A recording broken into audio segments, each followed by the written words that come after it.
사도행전 강의 45번째 모든 기대와 다르게 일하시는 하나님, 모든 기대와 다르게 일하시는 하나님이란 제목으로 은혜를 나누겠습니다. 부모의 기대와 다르게 자라나는 자녀들을 볼 때 여러분 어떠십니까?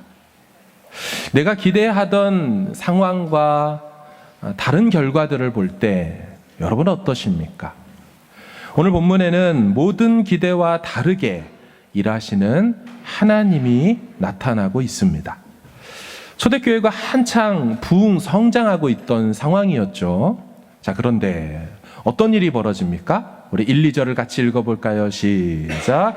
그때에 헤롯 왕이 손을 들어 교회 중에서 몇 사람을 해하려 하여 요한의 형제 야고보를 칼로 죽이니.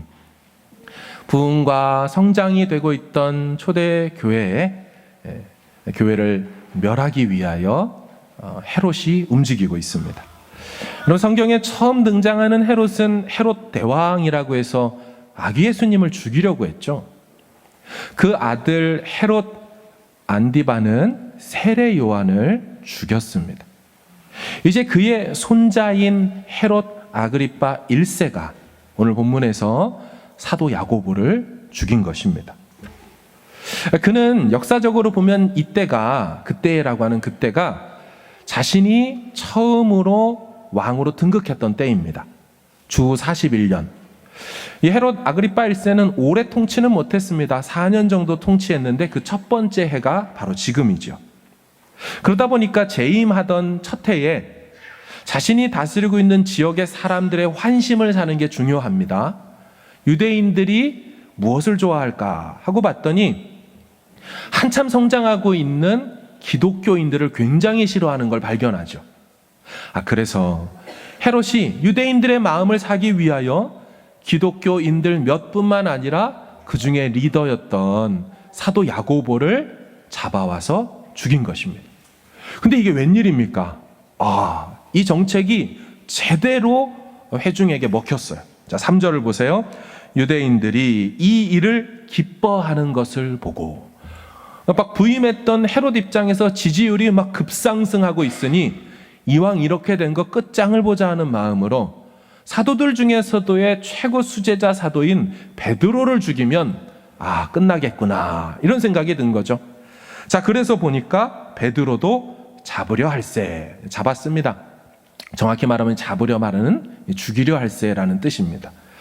잡고 나서 보니까 무교절 기간입니다.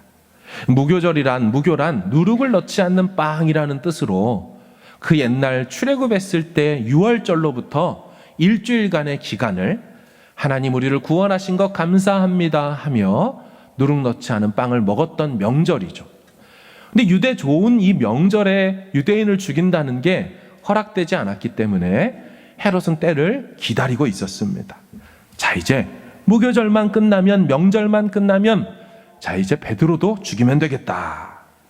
참 생각해보면 이들을 가문은, 헤롯의 가문은 그 아버지 때인 6월절 때 예수님을 십자가에 달아 죽이게 했다면 지금이 6월절 명절 때에는 이제 그의 제자인 베드로를 죽이려고 하는 거니까 굉장히 악한 집안임을 알 수가 있죠.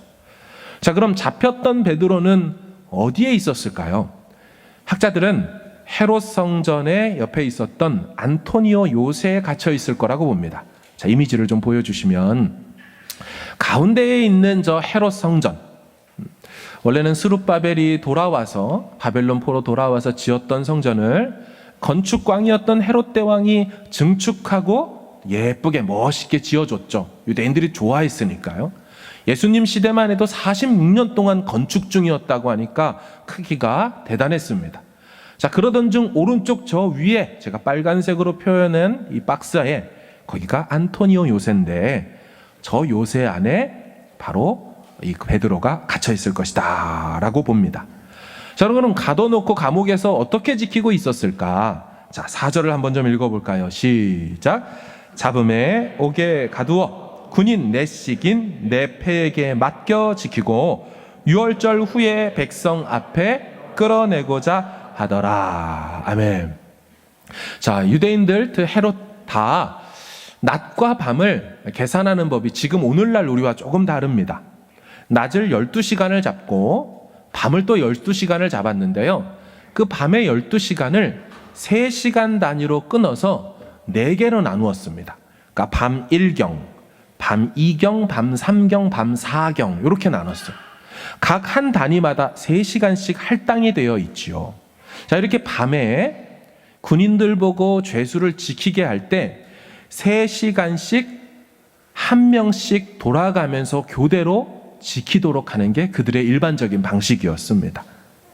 자, 그런데 오늘 본문에 보니까 베드로는 어떻게 지키고 있다라고 말해요?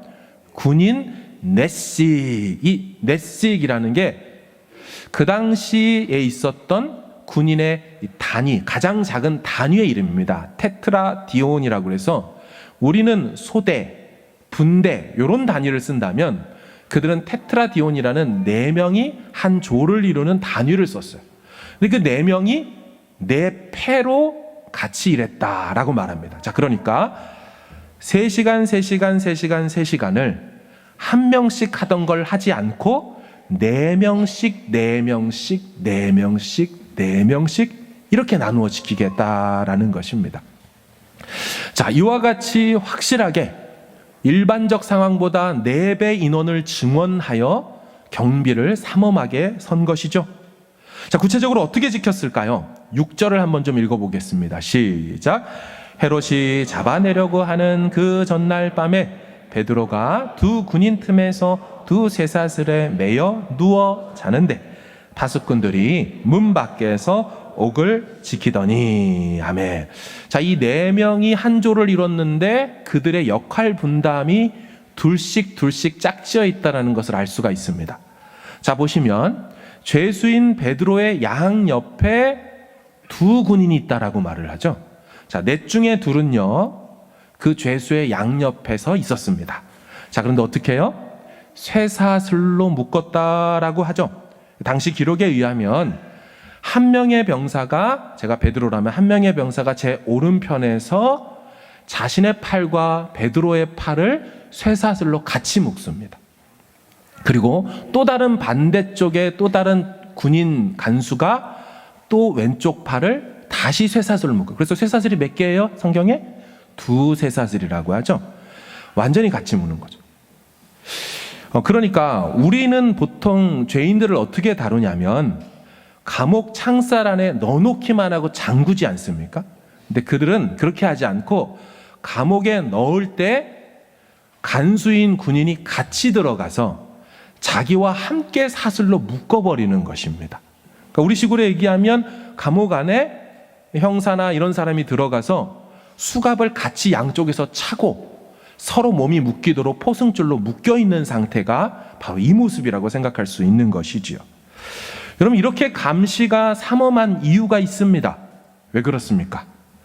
이미 베드로는 탈옥했던 전적이 있던 사람이었죠. 우리 5장을 한번 보실까요? 19절. 주의 사자가 밤에 옥문을 열고 끌어내어 이르되. 따라서 이 탈옥한 전적이 있다는 사실을 새로 부임한 헤롯 아그리빠가 모를 리가 없죠. 헤롯의 군인들도 군사들도 이놈 보통 놈이 아닙니다. 다 알고 있었을 거예요. 베드로는 별명이 있어요. 탈옥 전문 사역자라는 별명이 있어요. 제가 붙여드린 별명입니다. 여러분, 이렇게 4명 중에 2명은 양쪽에 딱 끼어 있다라면 나머지 2명이 뭐 하고 있는지 다시 본문 보여줘 보세요. 그 앞에 보면 파수꾼들이라고 돼 있어요. 파수꾼들이. 자, 나머지 2명은 옥문 밖에 있다고 되어 있지만 원문에는 옥문 앞이라고 되어 있습니다. 그러니까 2명은 안에 들어가서 같이 붙어서 묶여 있고 나머지 2명은 가드로서 그 옥문 앞에서 딱 지키고 서 있는 거죠. 엄청나게 삼엄한 감시와 옴짝달싹할 수 없이 군인들에 의해서 쇠사슬에 묶여져 있는 상태. 그리고 게다가 여러분, 이 4명이 3시간만 근무하면 됩니다. 4명이 12시간을 내리달아 있으면 피곤해서 졸 수 있지만 이 사람들이 딱 3시간만 하기 때문에 그 3시간 동안 4명이 공이 다 한꺼번에 잠잘 확률은 굉장히 적죠. 게다가 당시 로마법에 의하면 만약에 죄수가 풀려나면 그 죄값을 간수들이 대신 치러야 했기 때문에 쉽게 풀려나도록 허락하지 않았을 겁니다. 자, 그런 반면 지금 성경은 베드로의 형편과 상황을 쫙 설명한 뒤 갑자기 장면 전환을 합니다. 그래서 동시간대에 교회는 무엇하고 있는지를 보여주고 있죠. 자, 뭐하고 있었습니까? 5절을 읽어볼까요? 시작. 이에 베드로는 옥에 갇혔고 교회는 그를 위하여 간절히 하나님께 기도하더라. 아멘. 사랑하는 여러분, 교회는 이런 상황을 만나면 기도한 줄로 믿습니다. 교회는 다른 방법을 쓰지 않았습니다. 하나님께 그를 위하여 기도했어요. 특별히 어떻게 기도했다라고 본문이 말하고 있어요? 간절히 기도했다. 이 헬라어 단어는 성경에 신약에 3번밖에 나오지를 않습니다. 근데 그 2번이 누가복음에서 한 번 쓰이고 사도행전에서 한 번 쓰였으니 사실 2권의 저자가 누가니까 누가가 2번 썼습니다. 어떤 때 썼을까요? 누가복음 22장 44절을 보시면 예수께서 힘쓰고 애써 더욱 간절히 기도하시니 땀이 땅에 떨어지는 빗방울 같이 되더라. 자, 이 간절이라는 단어를 겟세마네에서 예수님이 기도하는 모습을 묘사할 때 사용했죠. 자, 근데 그 똑같은 표현이 교회에 대해서 쓰이고 있죠. 교회가 기도할 때. 무슨 말입니까? 지금 주의 교회는 그 옛날 주님이 겟세마네에서 기도하는 그 모습을 그대로 닮고 있구나 하는 것을 알 수가 있다는 것입니다. 교회가 주님을 닮은 거예요. 특별히 어느 영역에서? 기도하는 영역에서 주님과 같은 태도와 자세로 간절히 기도했다. 자, 그럼 이 간절이라는 단어는 3번째 신약에 어디서 쓰이냐면 이 기도에, 교회의 기도의 응답으로 풀려났던 베드로가 그의 서신서 베드로전서에서 이렇게 사용합니다. 서로 마음으로 뜨겁게 사랑하라. 간절히 사랑하라. 이때 쓰죠. 정리하면 이것입니다. 여러분, 기도는 간절히 하는 것이고 사랑은 뜨겁게 하라는 것이 성경의 2 메시지인 것이죠. 사랑하는 여러분, 그런 의미에서 여러분들에게 권면하며 권고하는 것은 하나님 앞에 간절히 기도하는 교회가 되기를 바랍니다. 하나님 앞에서 상황 가운데 내가 할 수 있다고 생각하지 말고 실제로 할 수도 없습니다. 찾아 나와 교회로 모여 간절히 기도하는 거죠. 물론 가정 안에서 기도할 수 있습니다. 차 안에서도 홀로 기도할 수 있습니다. 하지만 예수님의 그 모습을 그대로 닮았다는 초대교회의 모습은 교회로 모여 함께 모여 묶여있고 갇혀있는 그 상황과 사건과 영혼을 위해서 간절히 주님 모습 닮아 기도했다라고 할 때, 형, 우리가 주님 닮은 그리스도의 제자 아닙니까? 그리스도 닮은 그리스도인들 아닙니까? 우리의 기도 생활이 어떻게 해야 되겠습니까? 집에 있으면 안 돼요. 차 안에 있으면 안 돼요. 거기서 기도가 잘못됐다는 게 아니라 그건 엑스트라죠. 원래 성경이 말하는 원래의 모습은 교회로 모여 함께 뜨겁게 간절히 기도하는 모습인 줄로 믿습니다. 새벽으로 나와서 기도하시고 금요 기도회로 나와서 뜨겁게 하나님 앞에 부르짖을 수 있는 우리 광명교회 되길 주의 이름으로 축원합니다. 여러분, 그러면 이들의 기도의 내용이 무엇이었을까요? 학자들마다 어떤 내용으로 기도했는지에 대한 추정하는 것들이 조금씩 다릅니다. 첫 번째는 베드로가 풀려나기를 위해서 기도했다. 그런가 하면 2번째는 베드로의 형벌의 내용이 바뀌거나 그의 형량이 감형되기를 기도했다. 왜 그러냐면 이전에 사도행전 4장에 가보면 베드로가 옥에 갇혔을 때 거기서 처형되지 않고 채찍질 그 형벌만 받고 나왔던 적이 있습니다. 그러니까 사형이 아닌 다른 형벌로 좀 바뀌면 어떨까를 기도하지 않았을까? 그런가 하면 3번째, 베드로가 감옥에서 신문을 당하고 혹 처형당하여 목숨을 잃는 상황이 될지라도 그 옛날처럼 예수님을 모른다 부인하지 않고 나 나가면 절대로 예수 안전하겠다고 그렇게 말하지 않고 끝까지 견딜 힘을 달라고, 그가 하나님 앞에 신실하게 그 믿음 변치 않고 그곳에서 고난을 견딜 수 있게 해달라고 기도하지 않았을까? 이 정도로 추론을 하죠. 하지만 우리는 어떤 기도를 정확히 했는지는 몰라요. 하지만 교회는 간절히 기도했고 하나님께 기도했고 그를 위하여 기도했다라는 거예요. 간수들을 돈으로 섭외해서 사서 로비하려고 하지 않았어요. 헤롯 왕가의 친척들이 많이 있었습니다. 13장에 나오지 않습니까? 헤롯의 젖동생 마나엔. 그런데 그런 사람들 동원하지 않습니다. 돈으로 문제를 해결하려고 하잖아요. 인간의 수를 쓰려고 하지 않아요. 사랑하는 여러분, 교회는, 성도는 세상의 방식으로 문제를 해결하는 자들이 아닌 거 아닙니까? 세상의 방식대로 싸우려고 하는 자들이 아니에요. 우리는 살아계신 하나님 앞에 열렬하게 간절히 예수님처럼 기도하여 하나님 일하시는 것을 끝내 보고야만은 그럼 주의 백성들인 줄로 믿습니다.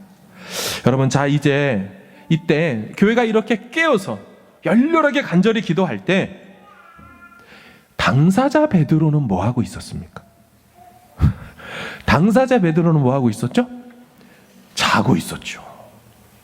뒤에서 보시지만 어느 정도로 자고 있었어요? 쿨쿨 자고 있었어요. 완전히 숙면도 이런 숙면이 없을 정도로 마취된 상태 정도로 자고 계셨어요. 여러분, 왜 이 상황에서 베드로가 자고 있을까요? 역시나 학자들은 이것에 대해서 의견을 나눕니다. 첫 번째, 베드로가 왜 이렇게 자고 있었냐? 생각이 없어서이다. 베드로가 이토록 퍼져 잠을 자고 있는 건 원래 그가 기도할 때 자는데 선수 아니었냐? 겟세마네에서 예수님 간절히 기도할 때 그 옆에서 기가 막히게 잘 수 있었던 사람, 그게 또 도진 거다.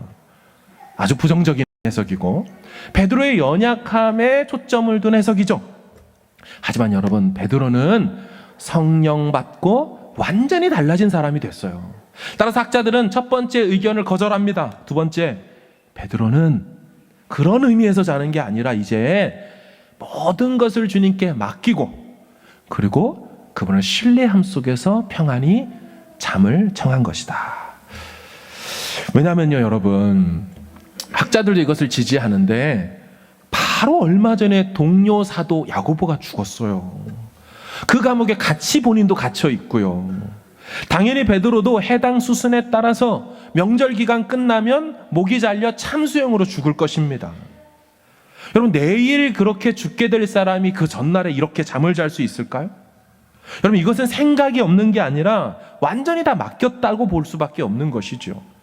황금의 입, 골든 마우스라는 별명을 갖고 있는 설교를 굉장히 잘한 사람으로 알려진 크리소스톰이 이 본문을 이렇게 주석해요. 봐라, 이것이 베드로의 믿음이다 라고 설명합니다. 여러분, 사실 어느 누가 정상적인 사람이라면 내일 목이 잘려 죽는데 그 전날 밤 이렇게 잠을 잘 수가 있습니까? 우리도 설레이는 여행 하나만 간다 할지라도 그 전날에 잘 잠이 오지 않는 설레임 때문에, 혹은 반대로 어떤 작은 근심 하나만 내 머릿속에 들어와도 그것 때문에 계속 불면증에 시달리며 잠을 못 이루는 게 우리 이것만, 어떻게 내일 죽는 것이 뻔히 날짜가 정해져 있는 나를 바라는 사람이 그 전날에 이토록 잠을 잘 수 있겠는가? 따라서 베드로는 자신의 삶을 다 주님께 맡겼어요. 주님이 가셨던 그 길을 이제 저도 따라가렵니다. 그 옛날 스데반이 갔던 그 길을 저도 가겠습니다. 얼마 전 내 동료 야고보가 갔던 그 길을 나도 순교의 길을 따라가겠습니다 하며 완전히 다 맡기고 잠을 청한 것이죠.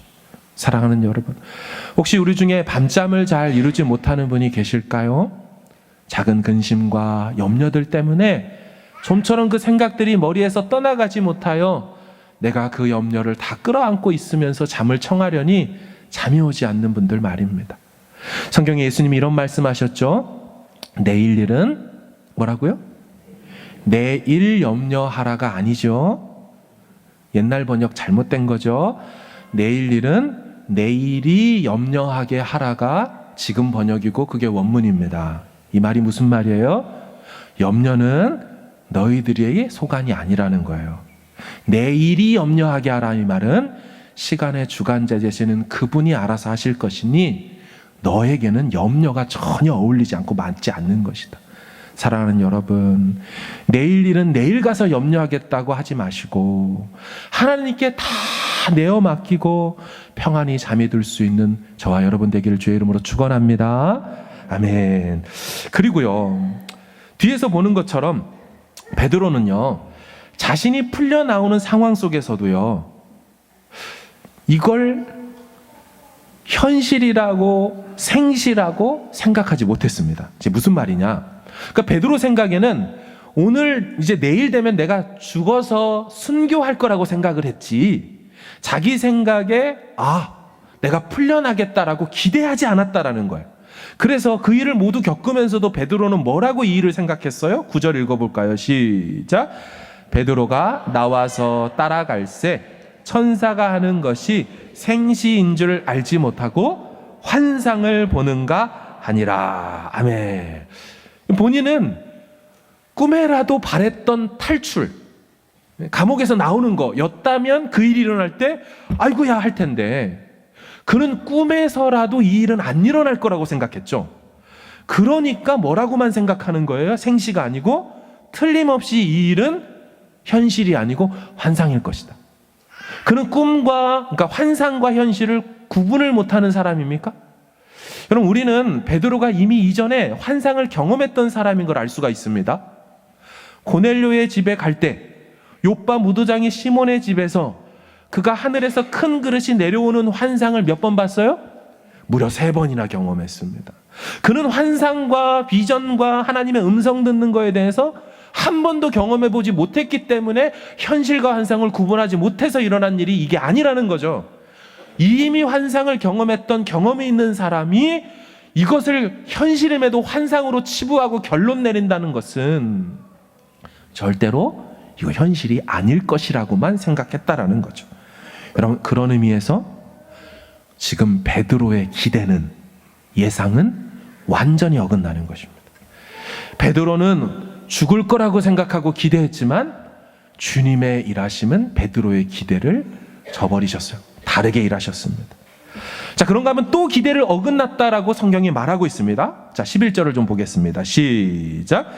이에 베드로가 정신이 들어 이르되 내가 이제야 참으로 주께서 그의 천사를 보내어 헤롯의 손과 유대 백성의 모든 기대에서 벗어나게 하신 줄 알겠노라 하여. 아멘. 베드로의 기대와 다르게 일하시고, 유대 백성들의 기대, 저 베드로까지 죽여야 해 하는 그 기대도 벗어나게 다르게 일하시는 하나님. 자, 그런가 하면요, 3번째, 베드로가 이제 풀려 나와서 드디어 교회에 도착합니다. 자, 12절을 볼까요? 시작. 마가라는 요한의 어머니 마리아의 집에 가니 여러 사람이 모여 거기에 모여 기도하고 있더라. 아멘.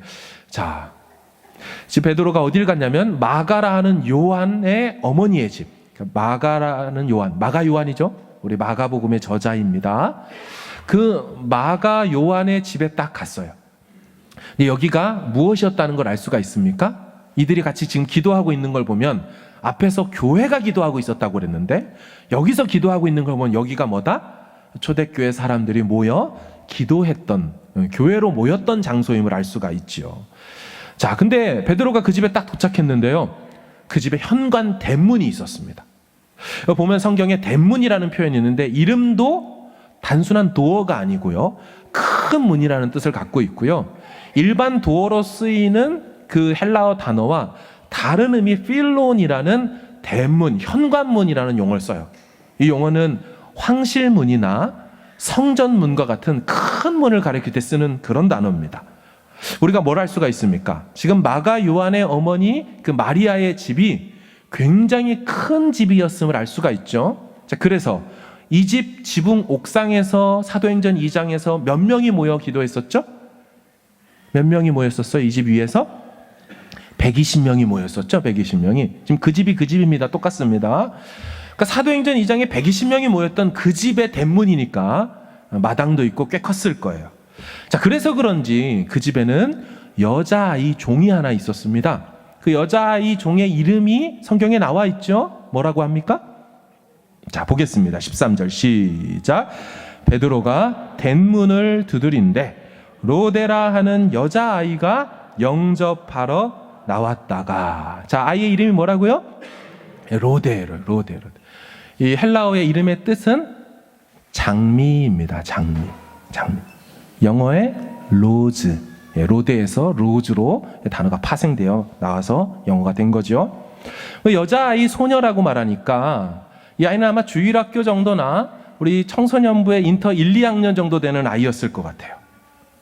여러분, 우리 장미가 놀랐습니다. 아니, 누가 새벽에 문을 막 두드려가지고 나가봤더니, 어머, 이게 웬일이야?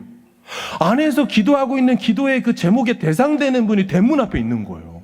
그 장미가 얼마나 놀랬겠어요.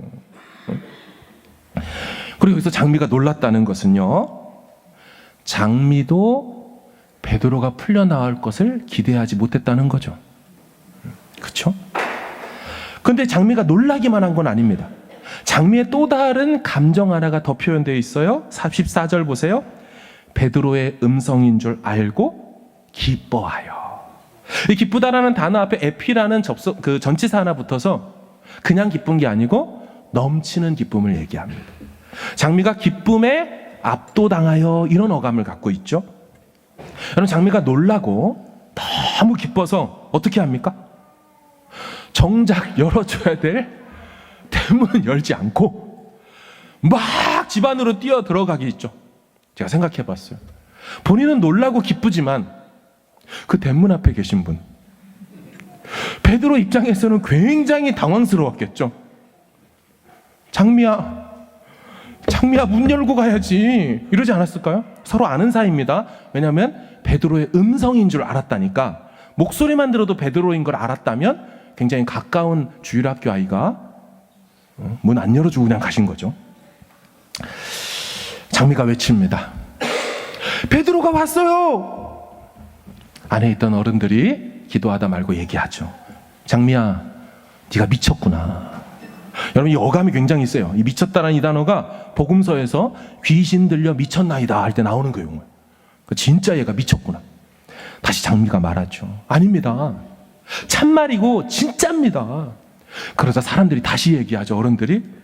장미야, 그렇다면 그의 천사일 거야. 여기 그의 천사일 거야 라는 말의 의미가 뭘까요? 자, 15절부터 먼저 읽어보겠습니다. 시작.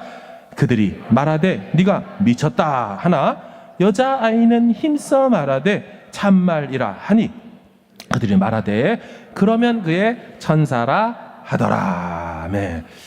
그의 천사라, 첫 번째 해석은요, 말도 안 된다는 의미에서 야, 그의 천사인가 봐, 이렇게 했다라는 투. 자, 두 번째, 당시 이들이 시편 91편의 말씀을 그대로 믿었다라고 보는 해석이죠. 91편 보여주실까요?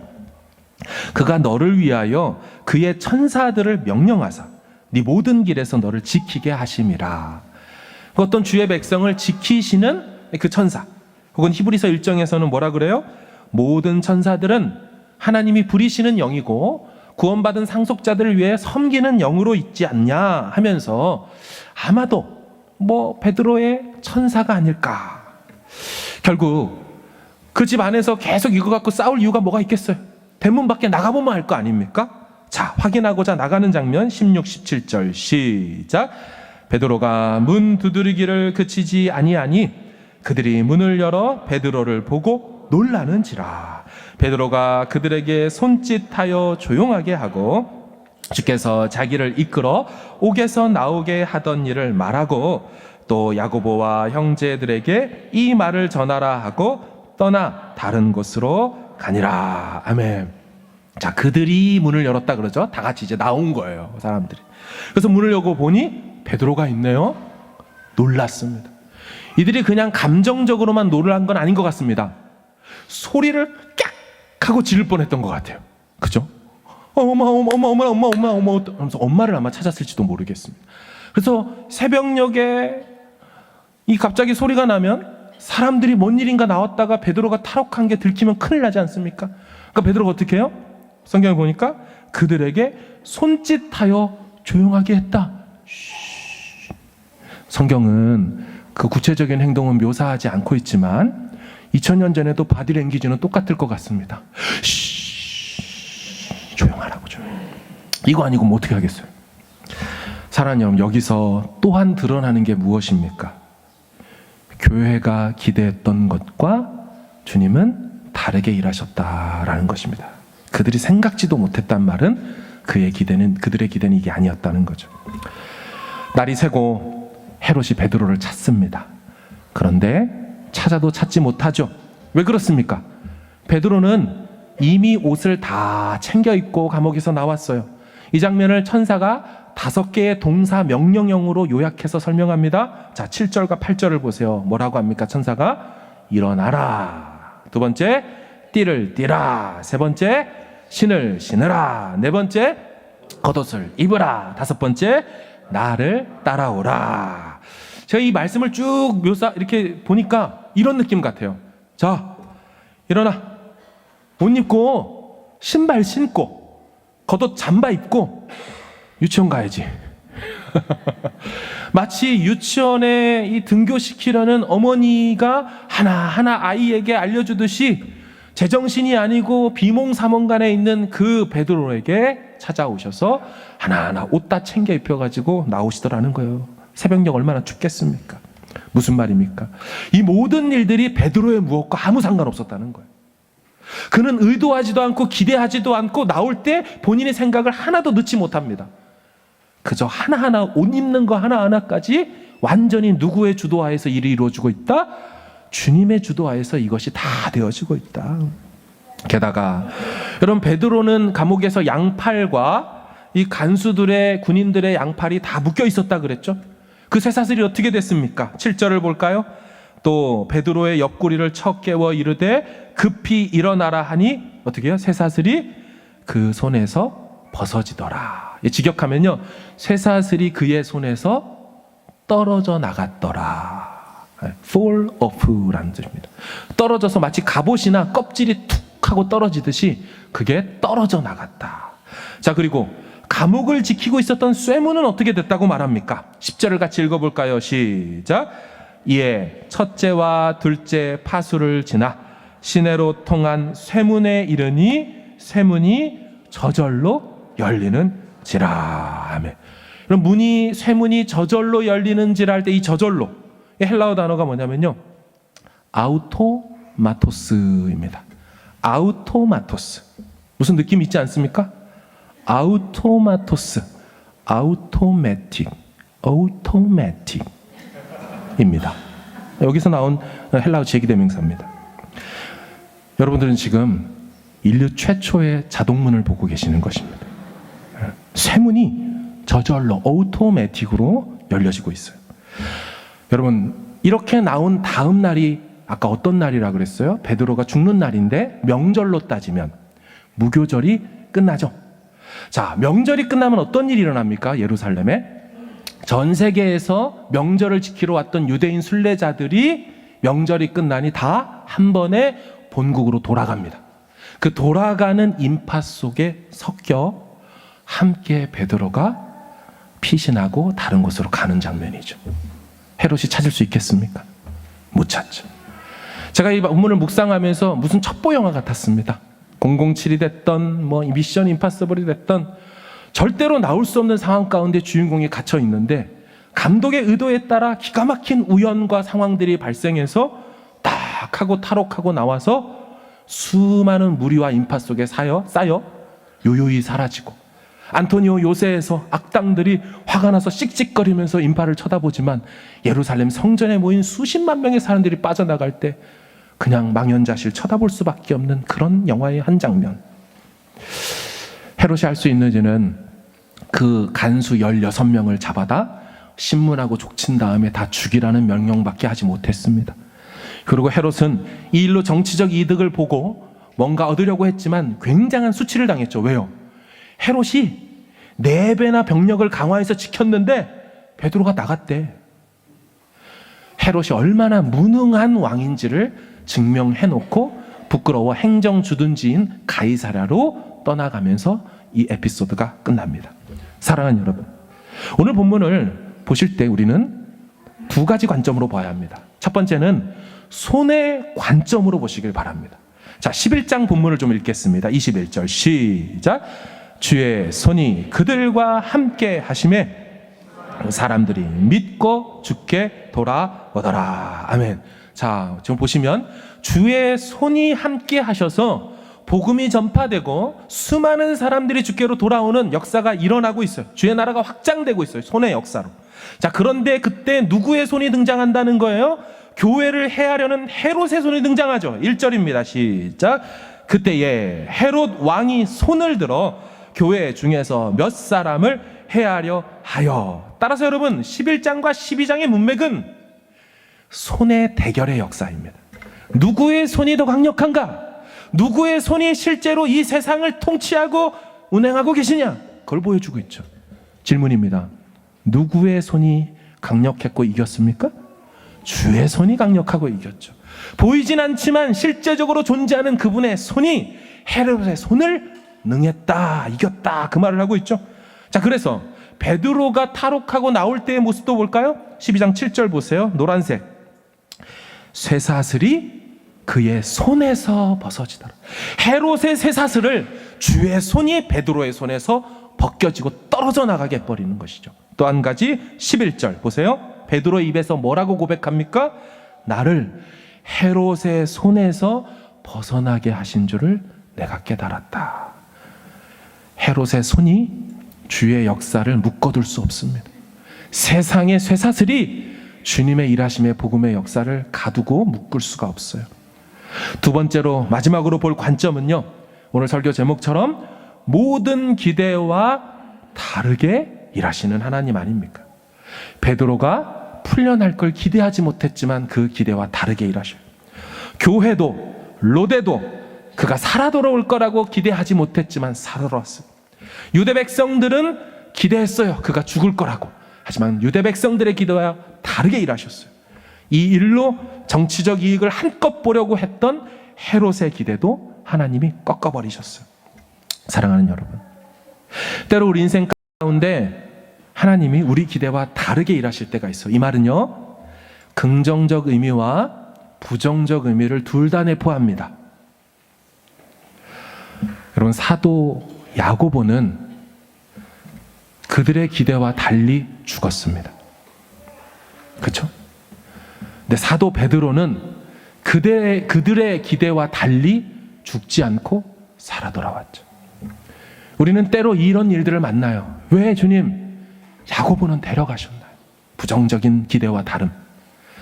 왜 주님 생각지도 못하게 베드로는 살아 돌아왔나요? 긍정적인 기대의 모습.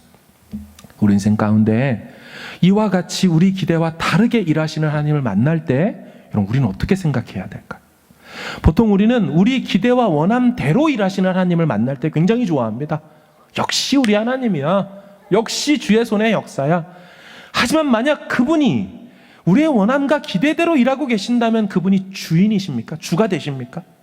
아니죠. 진짜 주가 되는 존재는 우리의 기대와 오히려 다르게 일하실 때 그분의 주되심이 입증되고 우리는 그 일을 향하여 그분의 주되심을 인정하는 것이 그런 다름의 상황 속에 오히려 하나님께 따라가면서 증명해낼 수 있는 것이죠. 사랑하는 여러분, 주님이 우리 인생 가운데 다르게 일하실 때 그때가 주의 주되심이라는 것을 인정하여 드릴 수 있는 시간대고요. 또한 우리도 그러기 때문에 우리 인생이 여기까지 올 수 있다는 것을 알게 되지 않았겠습니까? 헤롯의 손은 주의 손을 이길 수가 없었어요. 세상의 쇠사슬과 헤롯의 쇠사슬이 주의 백성들을 묶어낼 수가 없었어요. 쇠사슬이 저절로 떨어져 나갔고 쇠문이 저절로 열렸어요. 그 언젠가 무덤 문이, 돌문이 스스로 열린 것처럼.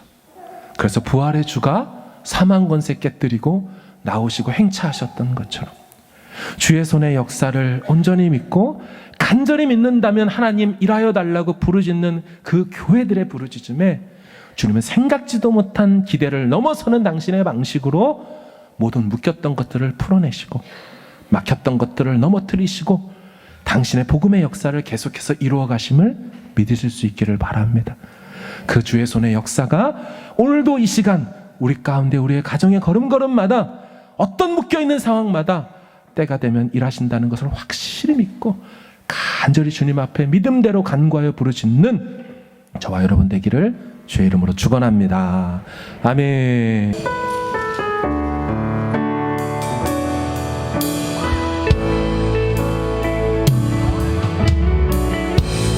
나의 기도하는 것보다 더 응답하신 하나님, 나의 생각하는 것보다 더욱 이루시는 하나님, 우리 가운데 역사하신 능력대로 우리들의 간구함을 억지로도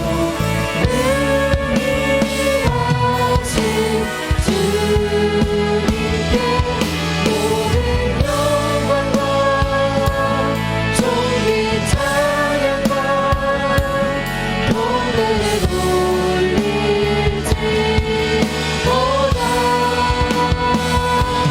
모든 영광과 존귀 찬양과 영광을 돌릴지어다. 다시 한번 처음부터 나의 기도하는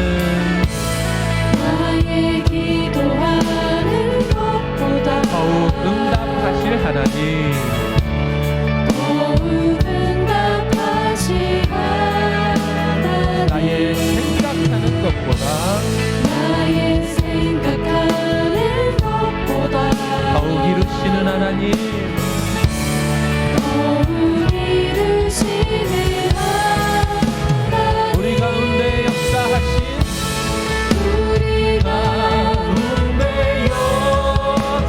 역사하신 능력대로 우리들의 간구함을 억지로도 능히하신 주님께만 모든 영광과 존귀 찬양과 경배를